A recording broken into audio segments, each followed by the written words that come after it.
Sobat Ina, apa kabar? Semoga kalian sehat-sehat selalu ya. Dengar-dengar dari berita sih kasus corona di Indonesia meningkat apalagi di Jakarta ya.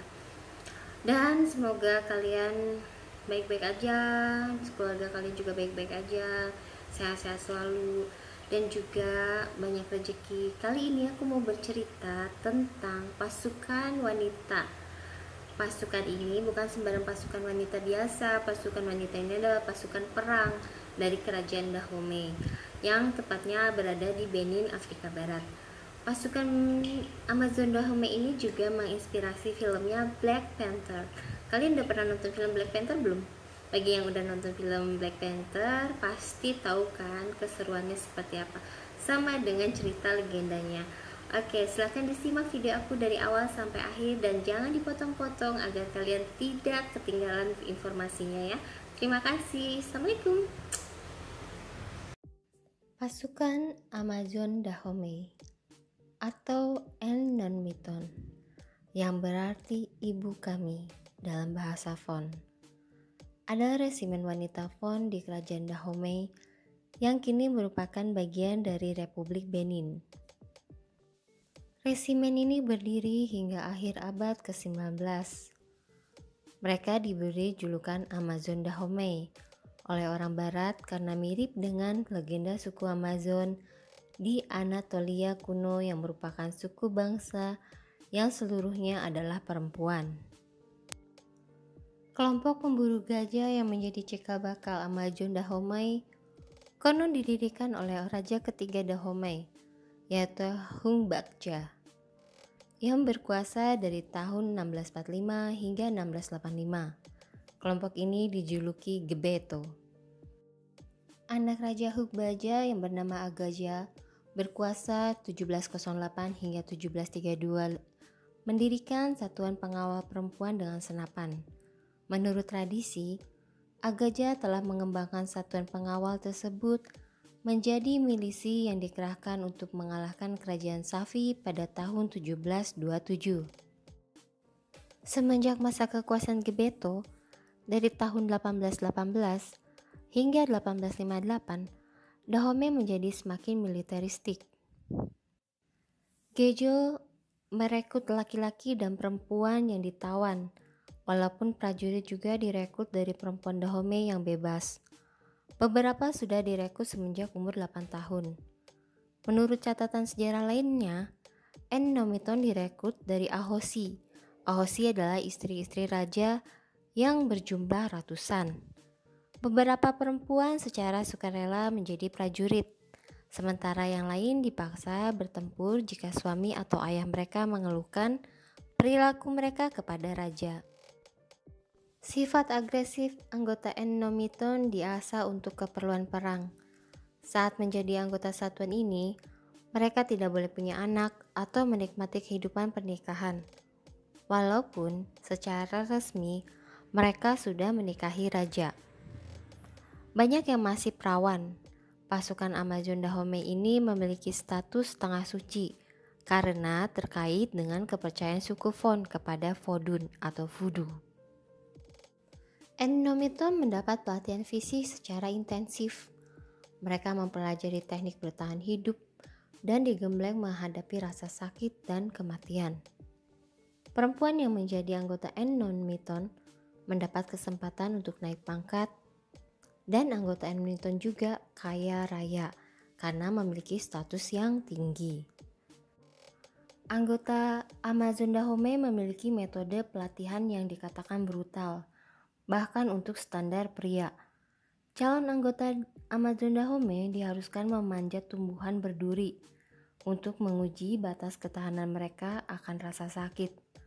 Lalu untuk melatih kemampuan adaptasi mereka, calon anggota Dahomey akan dikirim ke hutan selama 9 hari dengan perbekalan yang sangat minim.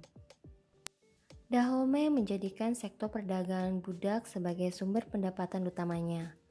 Pasukan Amazon Dahomey menjadi andalan pihak kerajaan untuk keperluan tersebut. Pasukan Dahomey melakukan serangan ke kampung-kampung pada dini hari. Mereka akan pulang sambil membawa budak-budak yang berada dalam kondisi terikat. Budak-budak tersebut selanjutnya dijual ke pedagang budak Eropa supaya uang hasil penjualannya bisa digunakan untuk membeli senjata api dan komoditas lainnya.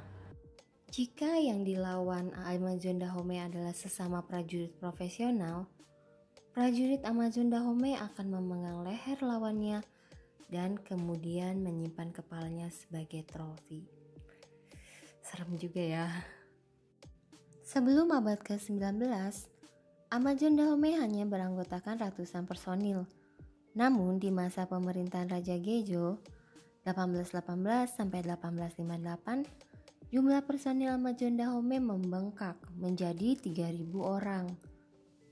Menurut cerita turun-temurun penduduk setempat, alasan Gejo menambah jumlah personil Amazon Dahomey adalah karena pada tahun 1844, wilayahnya diserbu oleh pasukan kerajaan Oyo, bentukan etnis Yoruba yang bertempat di wilayah modern Nigeria Barat. Ada sebuah cerita dari dokter bedah Angkatan Laut Prancis yang bernama Repin. Ia memberikan kesaksian menarik pada periode yang hampir bersamaan.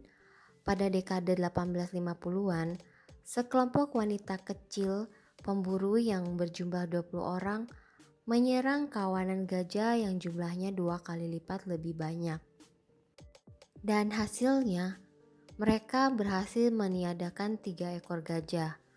Namun sebagian dari kawanan pemburu tadi juga harus tiada akibat tertusuk gading dan terinjak-injak.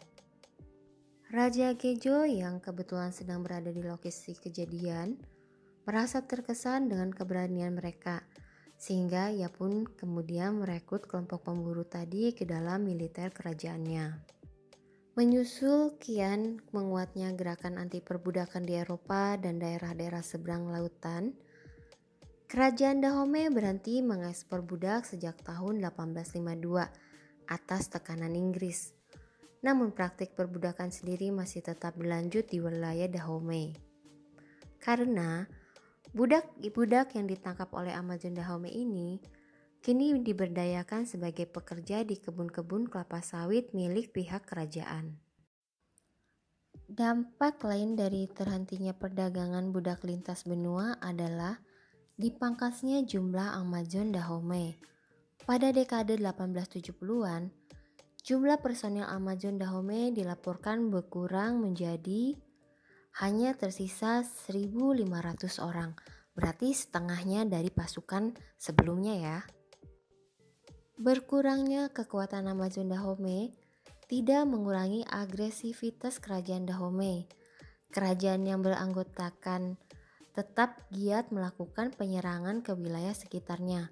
Namun, upaya Dahomey memperluas pengaruhnya kini harus menemui satu sandungan dalam wujud munculnya koloni-koloni milik negara Eropa di Afrika.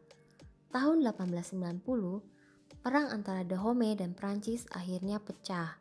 Setelah di tahun sebelumnya pasukan Amazon Dahomey nekat menyerang daerah pesisir Cotonou yang berstatus sebagai koloni Prancis.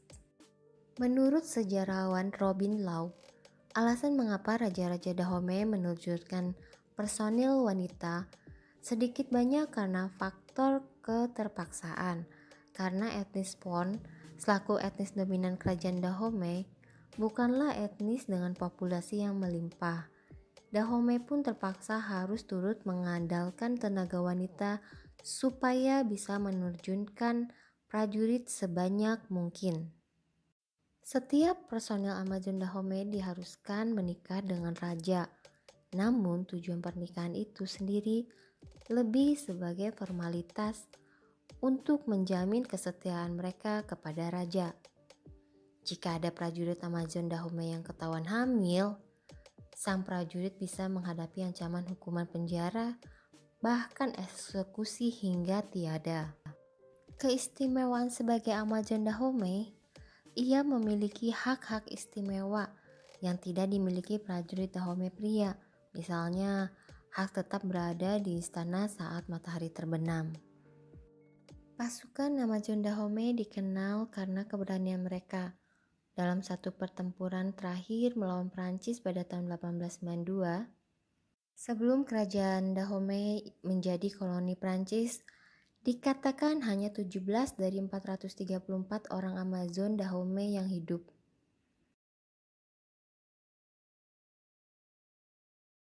Gimana ceritanya? Semoga bermanfaat dan menghibur. Ambil sisi positifnya dan buang negatifnya ya.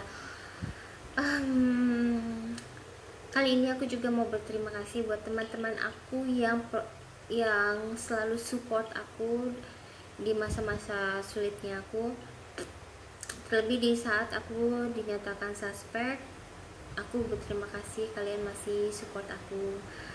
Dan semoga kalian juga semua di sana baik-baik aja dan tetap sehat ya.